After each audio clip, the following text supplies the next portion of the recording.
Hi guys, আজ অন্যরকম blog হবে। আজকে আমার মধ্যে যে শেপ আছে সেটা জেগে উঠেছে। দুদিন পর আবার কলেজ খুলে যাবে, তো কোনো রকম কাজ বাজ করতে পারবো না, কলেজে ওখানে টাইম দিতে হবে। বাট আজকে ফুড ব্লগের জায়গায় আজকে নিজে রান্না করবো।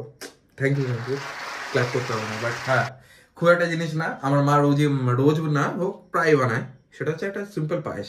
তো তার জন্য যা যে ইনগ্রিডিয়েন্টস লাগে, এখানে আমি চালটা ভিজিয়েছি, এখানে দুধ রয়েছে, এখানে ড্রাই ফ্রুটস রয়েছে, এখানে গুড় আছে, ঠিক আছে।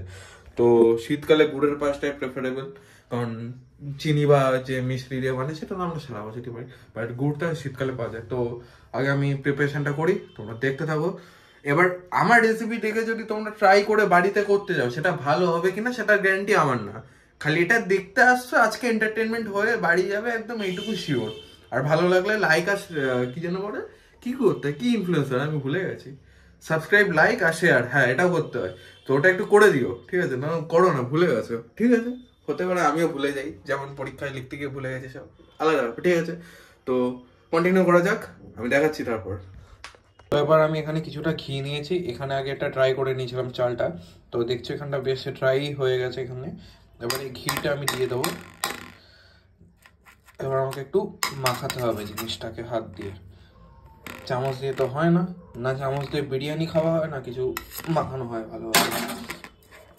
তো এটাকে আমি মাখিয়ে নিই ভালো করে। এবার এটাকে মাখানোর পর আমাকে কিছুক্ষণ রেখে দিতে হবে, মোটামুটি 5-10 মিনিট মতো রাখলে জিনিসটা ভালোভাবে মেখে যাবে। হয়ে গেছে, একটা সুন্দর ঘি আর এই গোবিন্দভোগ চালের যে অ্যারোমাটা আসছে বেশ ভালো। এবার আমাকে করতে হবে হচ্ছে এই যে ড্রাই ফ্রুটগুলো আছে, এগুলোকে আমাকে ভেজে নিতে হবে। আর ভাজার জন্য ইউজ করবো হচ্ছে ঘি, কারণ ঘিটাই বেস্ট হয় এইসব খাবারের জন্য। সেটা মিষ্টি হোক বা ওই কি যেন বলে পোলাওয়ের ওপর দেওয়ার, তো আমার ঘিটার যে টেস্ট আর ফ্রেগনেন্সটা ওটা বেশ ভালো লাগে, তো আমি ঘিটা ইউজ করব। তো ওটাকে করি, গ্যাসটা ধরাই। আমি একটা বাটির ওপরে আগে একটা সাদা কাপড় নিয়েছি, কাপড় নিয়ে তার উপরে চালটাকে দিয়ে দিয়েছি। এবার চালটাকে দিয়েছি কেন, এর মধ্যে যে জলটা আছে সেই জলটাকে আগে ঝরাতে হবে, তারপর ড্রাই হয়ে গেলে এর মধ্যে একটুখানি ঘি মাখাতে হবে। তো আগে এটা করি, তারপরে স্টেপটা আমি দেখাচ্ছি। আমি গ্যাসটা অন করে নিয়েছি আর এখানে কড়াইয়ের মধ্যে একটুখানি ঘি দিয়ে নিয়েছি। এবার ঘিটা একটুখানি হিট হলে লিকুইড হয়ে যাবে। লিকুইড হওয়ার পর এর মধ্যে আমি এই ড্রাই ফ্রুটগুলোকে দিয়ে একটুখানি ভেজে নেবো আগে। তো ঘি আমি একটু গ্যাসটা বাড়িয়ে দিই, বেটার হবে। এই যে ঘিটা ফোটা চালু হয়ে গেছে অলরেডি। হ্যাঁ, এবার দেওয়া যেতে পারে জিনিসগুলোকে, দিয়ে নিলাম।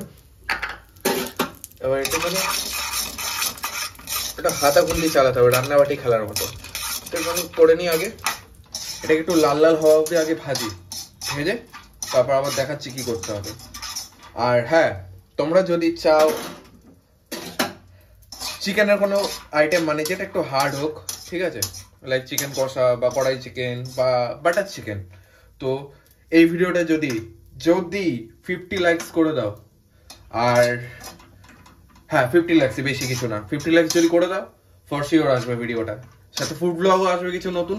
এবং কিছু নতুন না থাক, এটা সারপ্রাইজ থাক, এটা বলা হবে না, কিন্তু আসবে কিছু ভালো। অবশ্যই দেখতে থাকো পুরো ভিডিওটা। আর হ্যাঁ, 50 লাইক। আমি ড্রাই ফ্রুটগুলোকে এখানে রেখেছি, এটা দেখো পুরো ভাজা হয়ে গেছে, বেশ ভালোই লাগছে, একটুখানি কালো কালো হয়েছে বাট ঠিক আছে। তারপরে কড়াইটাকে পুছে নিয়ে আমি এর মধ্যে দিলাম দুধ, মানে 1 প্যাকেট যে দুধটা ছিল ওটা দিয়ে দিয়েছি। এবার এই দুধটাকে আমাকে কি করতে হবে, বেশ কিছুক্ষণ ফোটাতে হবে, যাতে এটা যখন ফুটতে চালু করবে একটুখানি শুকিয়ে আসবে, তখন আমাকে চালগুলোকে দিয়ে দিতে হবে, দিয়ে তারপর বেশ কিছুক্ষণ ধরে নাড়াতে হবে, ঠিক আছে। আর আরেকটা জিনিস, এখানে আমি কিন্তু আজকে যে জিনিসটা বানাচ্ছি, টোটালি আমি কিন্তু এরকম বলছি না যে 100 গ্রাম কাজু, 100 গ্রাম চাল, হাফ লিটার দুধ, টোটালি আমার নিজের আন্দাজ যেটুকু আছে আমি ওর ওপর বেস করেই বানাচ্ছি।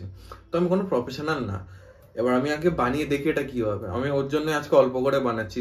একটা টিপস তোমাদের, যে কোনো একটা রেসিপি যদি নতুন ট্রাই করো, তাহলে অবশ্যই অল্প পরিমাণে বানাও। অবশ্যই এটা আমার মা বলেছিল আমাকে, বাট ঠিক আছে, অল্প পরিমাণে বানাও, তাতে জিনিস নষ্টও কম হবে, এবং খুব একটা যদি ভালো না হয় তাহলে অল্প থাকলে শেষ করে দিতে পারবে, নষ্ট হবে না জিনিস।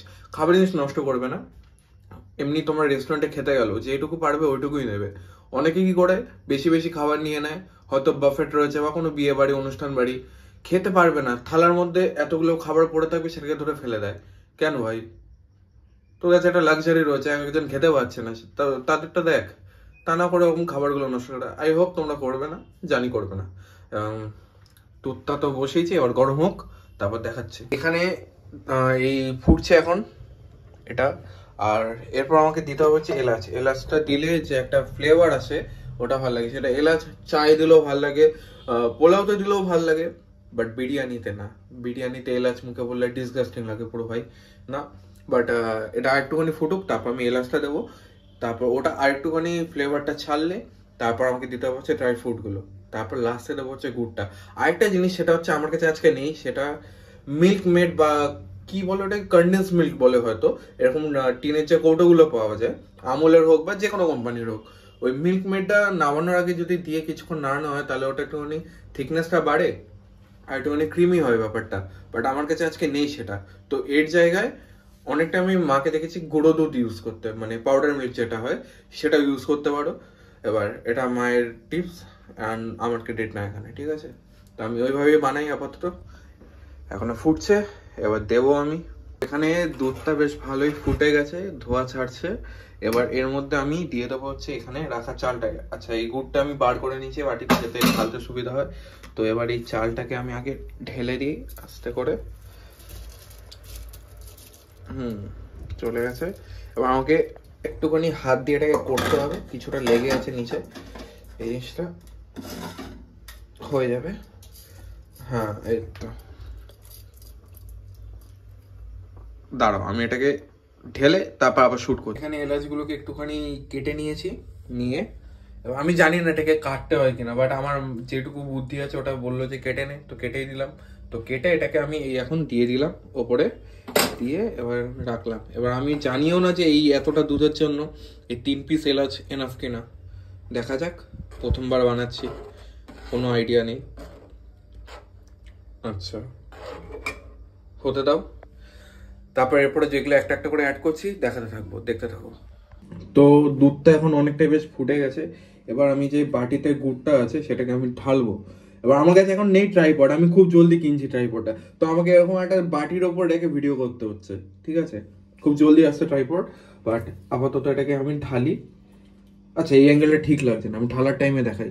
এই যে আমি এক এক করে পুরো জিনিসটা দিয়ে দিলাম, চলে গেছে। এর মধ্যে আরো অনেকটাই ছিল, দিয়ে দিয়েছি। এটা আমি খেয়ে নেবো।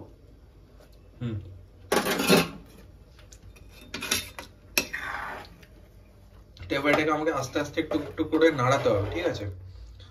তো আমাকে এইভাবে যদি করি, করতে করতে এই যে দেখো গুড়টা যেমন একটুখানি শক্ত হয়ে গেছে, এটা গলে যাবে।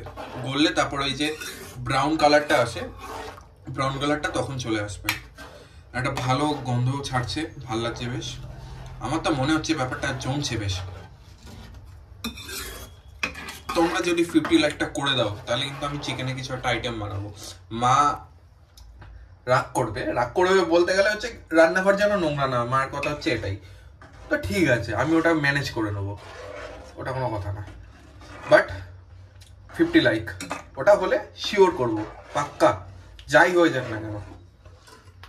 ইউটিউব থেকে রান্না শিখেছি তো, তাই আর কি ভুলে গেছি স্টেপ। এই যে ড্রাই ফ্রুটটা ঢালতে হতো, এই যে ঢেলে দিলাম। ড্রাই ফ্রুট ছাড়াই পায়েস হচ্ছে, সাবাস। যার জন্য আমি এখন একটু আগে বাজারে গেছিলাম ড্রাই ফ্রুটটা আনতে। সত্যি কি যে করবো না, শিখাবো আস্তে আস্তে শিখবো। কেন, ঠিক আছে, টাইম আছে। মেয়েরা পারছে না, বেশ কিছু মেয়েরা পারে না, হ্যাঁ আবার অনেক মেয়েরা পারে। বাবা, ওদের সাথে পাঙ্গা নিয়ে লাভ নেই, কখন আবার কন্ট্রোভার্সি চালু করবে, কোনো দরকার নেই। হ্যাঁ, বাট এই যে বেশ এখন দেখতে ভালো লাগছে, কালারটা বেশি গেছে সুন্দর। আহা, সাবাস। আরে এই তো শিখে যাচ্ছিলাম না, আর কি। এই যে কালারটা এরকম লাগছে, ভাতটা তো দেখছি সিদ্ধ হয়েই গেছে বেশ। এবার এটাকে আমাকে একটুখানি নাড়িয়ে শোকাতে হবে, একটুখানি ড্রাই হয়ে গেলে তারপর আমি টেস্ট করে নামিয়ে দেবো। আচ্ছা, একটা জিনিস আমাকে আমার মা বললো, সেটা হচ্ছে যে মিষ্টি, এই যে চালটা যে আছে এটা সিদ্ধ যতক্ষণ না হচ্ছে ততক্ষণ মিষ্টি দিতে নেই, তাহলে নাকি এটা শক্ত হয়েছে। আর এই কড়াইটা সবসময় এরকম এইভাবে নাড়তে হবে, আর নালে কি হবে, এই যে এই চালগুলো যে আছে সেটা নাকি কড়াইয়ের নিচে লেগে যাবে। তো আমি ওই অনুযায়ী করছি। গন্ধ তো এখনো ঠিকঠাকই লাগছে, আর মিষ্টিটাও ব্যালেন্সই আছে। তো মনে হয় ঠিক হয়েছে এবার, পেরেছি। ফাইনালি হয়ে গেছে আর পারফেক্ট হয়েছে, টেস্টও ঠিক আছে। হ্যাঁ, বাট ওই যে কাজুটা আছে সেটা একটু বেশি মানে পুড়ে গেছে বলতে পারো, বাট একটু ফ্রাই হয়ে গেছে। বাট হ্যাঁ, মিষ্টিও ব্যালেন্স আছে, চালটাও একদম পুরো গলে যায়নি, একদম পারফেক্ট আছে। পাস, মানে 10-এর মধ্যে আমি রেট করি 7.5 দেওয়া যায়। ফার্স্ট টাইম হিসাবে যা করেছি 7.5 এনাফ, ঠিক আছে। তো এখানে আমি ভিডিওটা এন্ড করব। আর টেস্ট করে দেখানো হয়নি তো